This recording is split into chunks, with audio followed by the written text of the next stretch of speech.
Так, надо для коника другие цвета еще добавить. Да? Ну, белую лошадь вряд ли нарисую. А на небе выше не будете? Что? Выше. Выше бабочек? Бабочек выше, да, на небо, нет? Так, вот. Ух, уже как весело. Так, не забывай, не работай сухой кисточкой. Нет, я сначала форму готовлю. Это вот набери вот цвет вот здесь. Потечет. Потому что я поняла, что я не могу чем-то одним заниматься, рисованием, или там шитьем, или вязанием, потому что, ну, у меня, когда я занимаюсь чем-то одним, у меня что, ну, как-то крыша едет, у меня тут же начинается тянуть к другому, к третьему, только чтобы не заниматься этим одним. То есть конвейерная работа, это вообще не для меня. Поэтому я сейчас успокоилась, конечно, иногда хочется так вот чем-то одним, когда я вижу, когда люди так вот увлеченно занимаются рисованием, ну, что прямо там художники и все дела, что углубляются в это, но я поняла, что не с моим это характером, потому что, ну, мне слишком много всего интересного. Помнишь, у нас так дырки, ты потом спрашивал, что за дырки? Ты это сразу не оставляй. О, как хорошо. Не, мне кажется, щедро. дырки нормально смотрят. Просто боялась, что это брак. И диплом Ваня. Не помните? Ну, Настя рисовала работы, а я возила на конкурс в Чехию.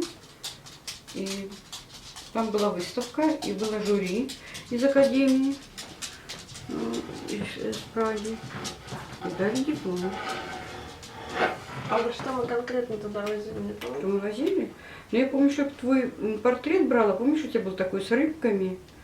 На плече сидела морская свинка, да, а в руке ты держала собачку у меня Машу. есть там, он лежит в Да, красной вот папке. эту работу я точно брала, а вторую не знаю. Я 2 работы твои возила. А я вот совсем не помню, что вы приводили. А у вас кисточка тоже не мытая. Настя. Скажи. Там одна копия. Нет, это не та. Опять. Маша! У этой не дорисованы глаза. Там меня Так. Светлана Анатольевна научила делать копии картин. Пойдем? Да. Нашли работу эту? Да. Он сначала дала ту недорисованную, где у Машки глаз нет. И мы уже вот много лет с ней занимаемся. Это удивительная девочка. Она меня просто не отпускает. Она готова рисовать целый день. И она всегда говорила: Светлана Анатольевна, не уходите, не уходите. Вот мы порисовали, давайте еще полепим. Но только не уходите. Это столько трудолюбия, столько иметь силы ребенку, которая только одной левой ручкой может работать. И Бог ее наделил очень многими талантами. Она очень чувствует цвет хорошо. Очень удивительно пропорцию лица. Настя никогда не ленится, у нее нет такого, чтобы она там ныла, говорила: сегодня не будем рисовать, я не хочу, там плохо себя чувствую. Она всегда готова заниматься творчеством, любую технику, открыто любым новым темам. И работать с ней очень легко и большое удовольствие доставляет мне. Я помогаю животным. Я вяжу, я путешествую. Я не могу сказать, что я 100% художник, значит, я буду только рисовать и ничего больше. Я просто загнусь так. Но самое большое мое путешествие — это Польша. А в этом году я пустилась в такую, не знаю, кругосветку, не кругосветку. Там была в Гомеле и в Минске. Я рассказывала про свою жизнь с инвалидностью, о том, как я путешествую, с чем я сталкиваюсь и в путешествиях, и в жизни. Как начинать выходить из дома, несмотря на физические ограничения. Ну и вот так вот меня устроили. Мы хотели вообще по всей Беларуси это сделать, но получилось только в Гомеле и в Минске. А потом я поехала в Гомель, где меня тоже нашли вписку, таскали в библиотеке на 4-й этаж, чтобы я выступала, так как места больше не нашлось, а в библиотеке 1-й этаж не дали. Сказали, у нас только на 4-м актовый зал свободен без лифта. И они потащили меня на 4-й этаж. Вот. И в Минске были тоже. Но в Минске уже первый этаж. Уже все по культурному.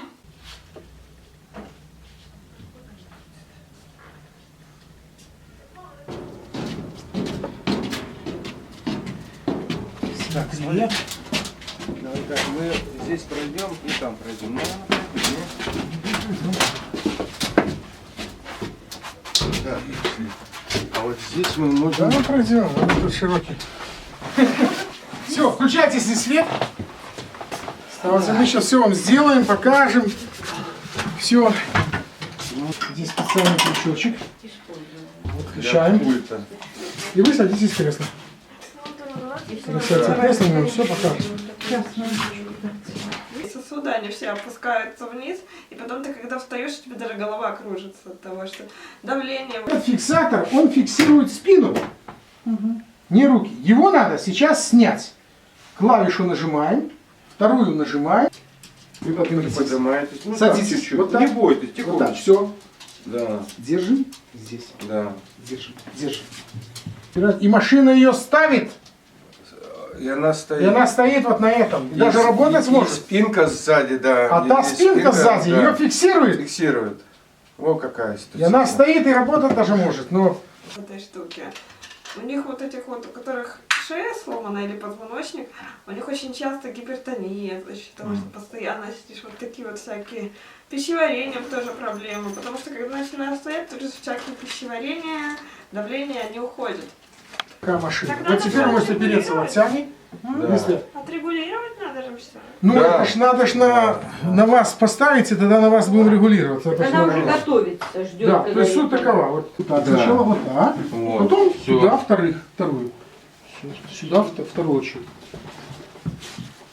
Вот так. Да, все. Тихо, тихо, тихо, Не тихо. надо, да? Теперь осторожно, я поднимаю вверх сюда, на меня. А зачем? Ну, чтоб села. Да. Так, и, Серег, ты подай немножко вперед ее, а? Вот, саму ее, нет, человека подай вперед. Меня! Нет, ее подай. Чуть-чуть сюда. Хорошо, Подай давай. вперед. Да, не спешите, там ничего такого нет. Не спеша. Мама, ты только меня лови. Тихо, тихо, Сама тихо. помогай. Тихо, тихо, Сама тихо, тихо. помогай. Ручки наверх кладем. Ручки наверх. Наверх, Да. конечно, и же вот же держаться. Вот же. Ну, Так. потихоньку, не, чуть-чуть. Идем, идем. О, Стоп, Серега, сзади упор. Где сзади? Упор. Стоп, хорош пока, хорош. Дайте упор. да. На локти. Мама, ты запомнила, как все делать? Ну, я, позвоните, я Ну, еще надо приеду. вдвоем. Я приеду сделать опять раз на себе. Да. Вы знаете, потому что человек, ну, он по природе своей должен быть прямо ходячий, а не прямо сидячий. Поэтому хоть как-то да. нужно остановиться обязательно.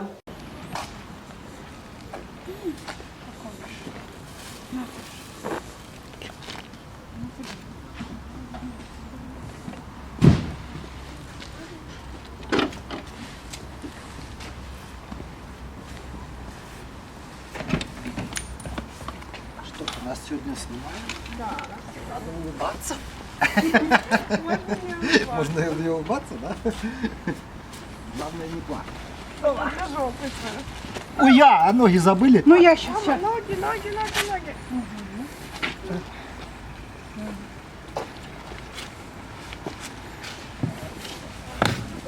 Нет, вот так вот лучше. Да, а то мы с тобой все время... Да, да, а мы с тобой так и так неправильно делали. Сумочку. А,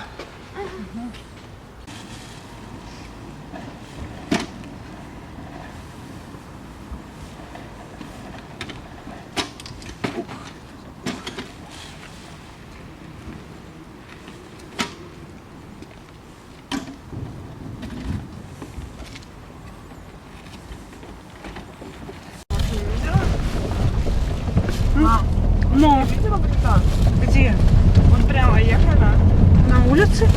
Нет, вот здесь. Здоровенно волокна.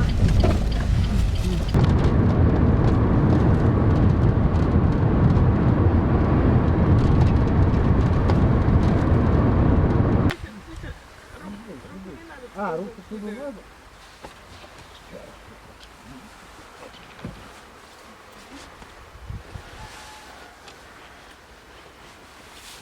держит.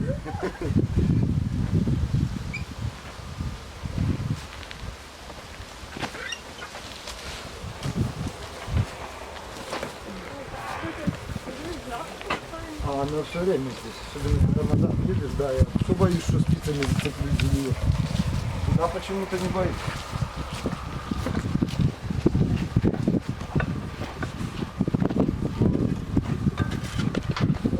Здравствуйте. У нас сегодня, видишь, есть Здрасте. шанс попасть в историю.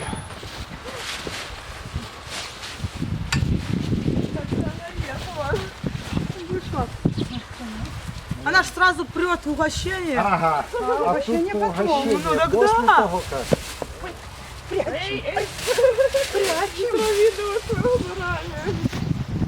Сейчас я вам за одну морковку буду. Состояние физическое после прививки в 7 месяцев, оно подразумевает активную работу постоянно над собой.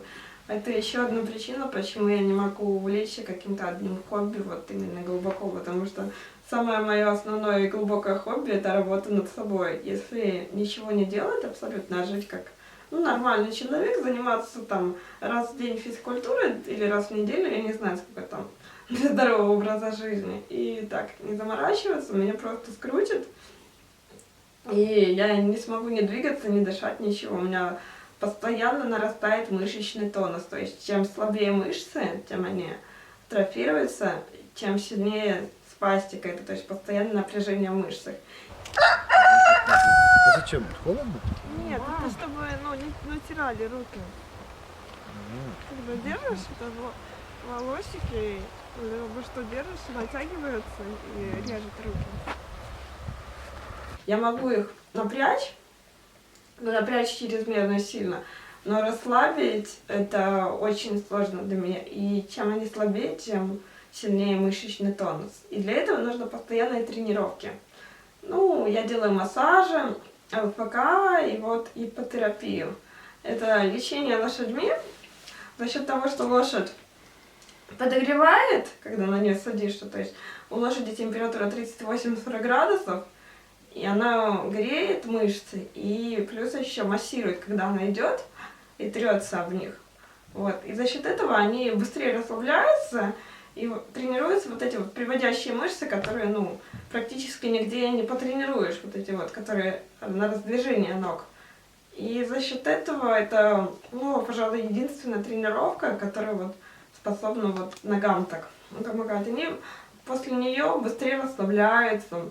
Спина тоже после лошади, она крепче становится, потому что лошадь, она тренирует вестибулярный аппарат. Когда едешь на лошади, тебе приходится балансировать, чтобы не упасть. То есть лошадь делает шаг, ты тоже делаешь шаг, только на ней когда. И мозг, он тренируется. Я же ходить, как еще люди, не могу. Я хожу немножко, но с поддержкой. Но чтобы вот именно держать свой баланс и идти, я не могу. И вот единственный способ знать мозгу, именно как держать равновесие, это езда на лошади. Она вот имитирует ходьбу лучше всех. Поэтому она считается самым эффективным методом реабилитации. Сейчас у меня проблема с этим, чтобы ездить на лошади. У меня оно находится в деревне Лекерта и Слободка. Вот 2 наших конных клуба. Еще есть Березовичах, но там не занимаются вот именно иппотерапией. Там можно просто покататься, но я не знаю, они просто не хотят работать с больными людьми и боятся, может. Вот, и туда, естественно, я одна не доберусь. Мне нужен водитель, но при этом не просто водитель, а еще тот, который мог бы мне помогать в иппотерапии, потому что меня надо держать за ногу и сажать на лошадь. Вот. И у меня водитель это такое, что-то такое перемежающееся временно, потому что люди работают, а мне нужно днем, когда светит солнце, и как минимум 3 раза в неделю. Вот у меня был водитель, сейчас он пошел на работу, он не может мне помогать, сейчас обратно надо искать кого-нибудь. Пока еще рот пустой. Да, не запомнил. Да, это она пока еще. Сейчас будет от Разжевывает. жадности, хватать. Нет, чтобы подкусить чуть-чуть, да? А вдруг он передумает? Анну было бы тебя ждать. Ничего страшного. Мама, встань, меня лошади кусали за колено. Она в руку, ей колено не надо. Нет, там, я просто в Гомеле была, и там в парке лошади эти вольные пошли. Так она Ну, оставь ее.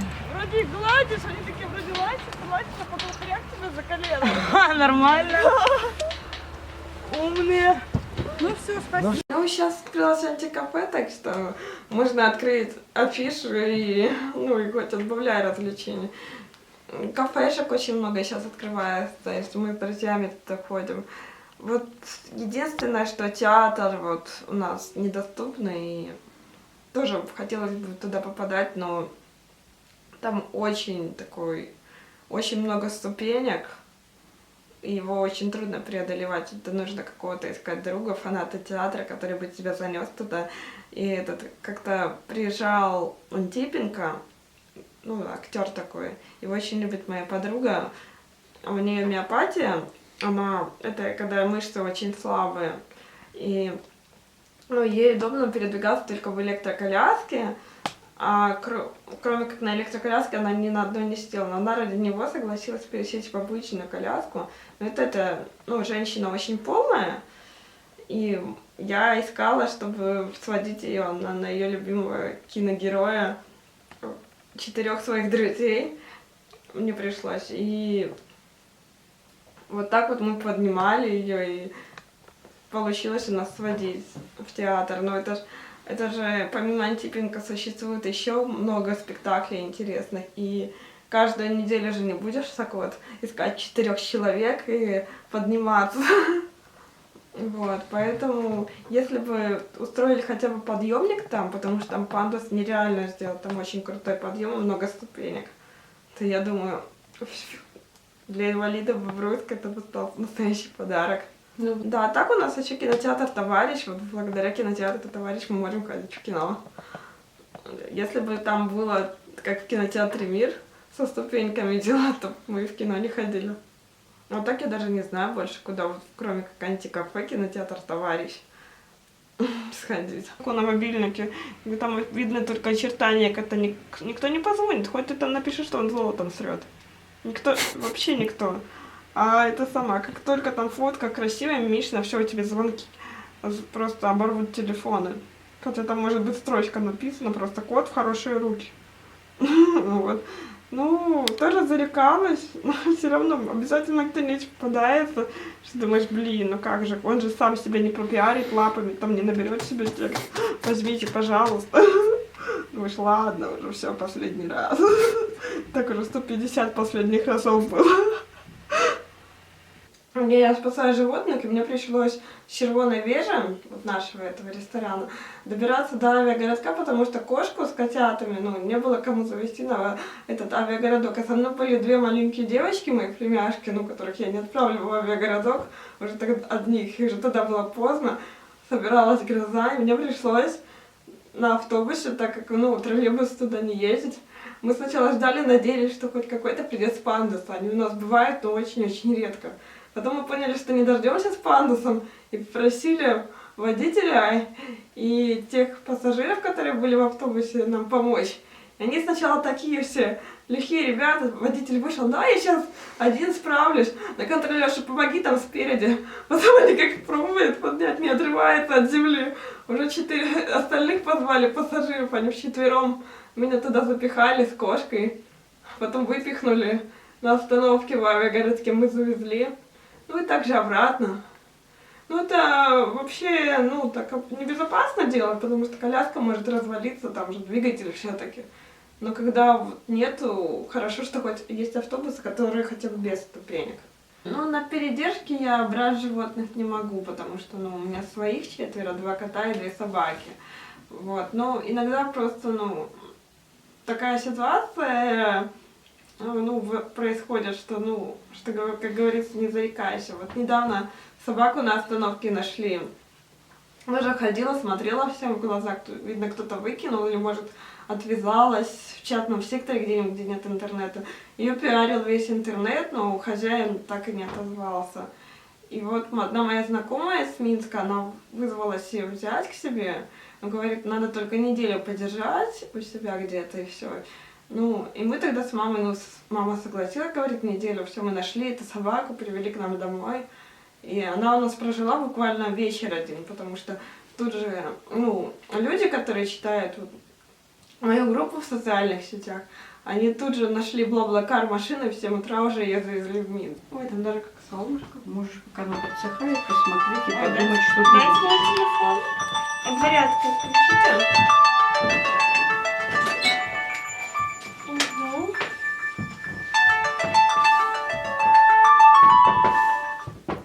Алло? Да-да.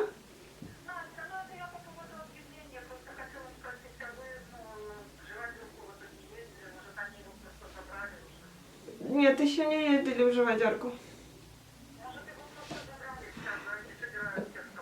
Я просто на коляске, я мне не имею возможности съездить в живодерку. На инвалидной, да. Ну, буду просить чисто, ну поищем сегодня. Его же вчера только видели, его велосипед за один день. Вот. Не, я знаю про живодерки, все хорошо. Я, ну, чуть что поеду.